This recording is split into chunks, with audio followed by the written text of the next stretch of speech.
The Lord's Word on the third week of Lent. Title: An Era that requires upright character, values, and principles. The Bible reading, the Gospel of Matthew, chapter 20, verse 8 to 16, NIV.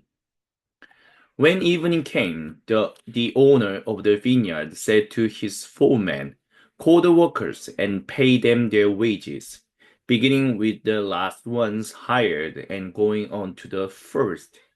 The workers who were hired about the 11th hour came, and each received a denarius.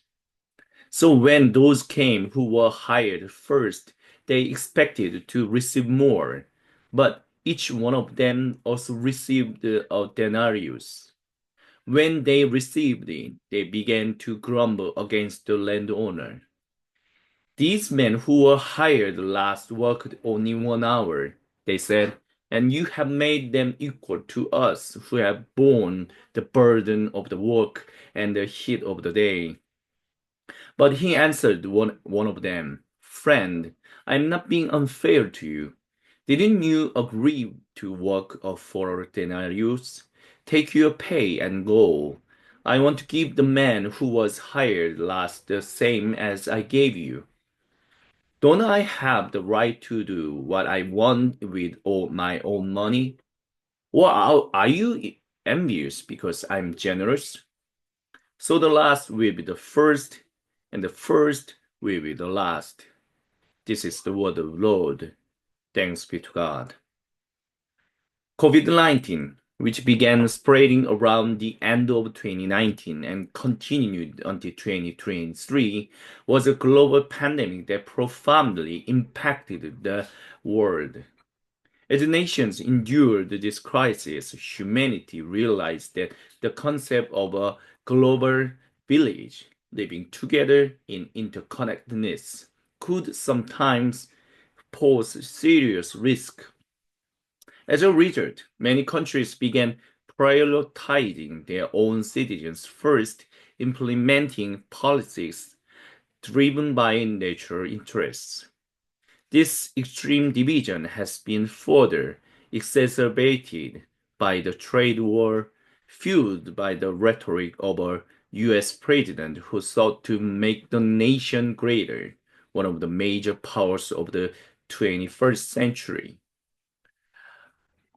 Under the slogan of "Making America Greater," fierce tariff retaliation is unfolding among nations. However, a growing sense of skepticism is emerging, as many people doubt that such measures will truly bring happiness to their own citizens. A prime example of this was a news article describing how, when US automakers urged the government to halt proposed tariffs on cars, the president responded by saying, "We must fasten our seatbelts," implying that some sacrifices were necessary, leading to a brief moment of silence. The inconsistent announcements and sudden reversals of policies are shaking the very foundation of people's desire for a stable life. Many fear that extreme division and excessive tariffs will ultimately lead to mutual destruction. In times like these, people come to the painful realization that they cannot control the world as they wish, leading them to lament the emptiness of life. The inconsistent tariff policies enforced by the US president demonstrate that even the leader of a great power cannot shape the world entirely according to his will. In such circumstances, people easily fall into despair, grumbling, and complaining as they go about their lives. The people of the Bible view this situation differently. God's people testify that everything happens under the providence of the Lord, and they trust that His work brings happiness to all people, and the entire created world. Therefore, they believe in living rightly. For example, the ancient Jews understood their time of exile under the Neo-Babylonian Empire as part of God's providence, a means to restore their intimate relationship with the Lord, who is the source of all people and all creation. During their captivity, they came to realize that the hardships they faced were a result of their auditory, placing something else on equal footing with Yahweh in an attempt to find greater happiness.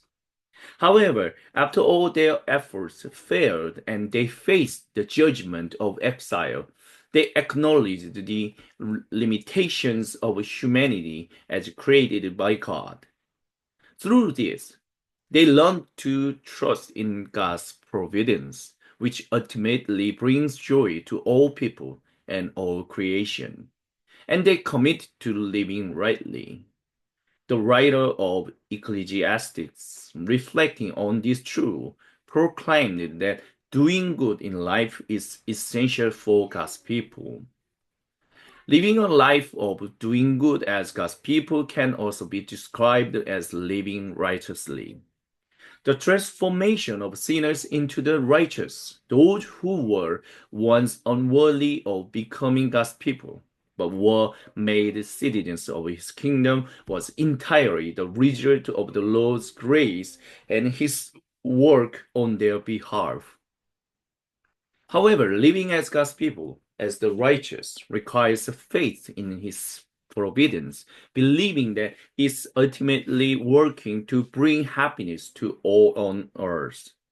When people live with this faith and labor accordingly, as the author of Proverbs says, the labor of the righteous leads to life. The providence of the Lord, which brings joy to all, will then flow freely without any hindrance, reaching all people and the entire creation. When the righteous work, rest, and live rightly, the world continues to experience the fruit of God's providence, the providence that brings joy to all, as testified by the righteous, as the writer of Ecclesiastes states, people cannot remember all the works that God has done throughout human history. However, as Jesus declared in the gospel recorded by the apostle John, the faithful work and testimony of God's people in past generations allow those living today to partake in the fruit of life. Though human cannot comprehend everything, God's faithful witness once testified to a Samaritan, leading Jesus and his Jewish disciples to witness the conversion of the Samaritan woman as Shishar and her entire village. Through this, they experienced the joy of seeing more people become God's people. Likewise, in the year 2025, believers can live as citizens of God's kingdom because of the faithful lives and testimonies of God's witness in previous generations.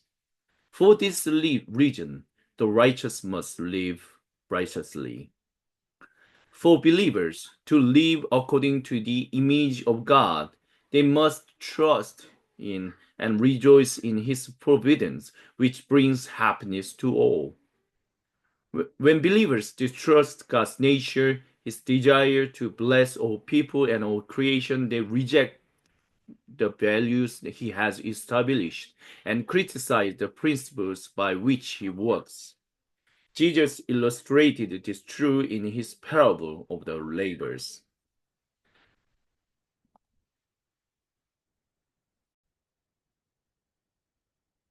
The labors in the parable clearly demonstrate the attitude. Those who had worked since morning complained against the landowner who paid them a full day's wage, as well as against the steward who faithfully carried out the master's will. By doing so, they lost the privilege of working in the vineyard the following day. Likewise, those who distrust and criticize God's nature, values, and principles will not be recognized by the Lord as having lived righteously. God's people must trust in His work, which brings joy to all people and all creation, and they must live with true joy in that trust. In a world marked by extreme division and conflict, believers come to realize how essential a right character, values, and principles are. This world needs God's people. Amen.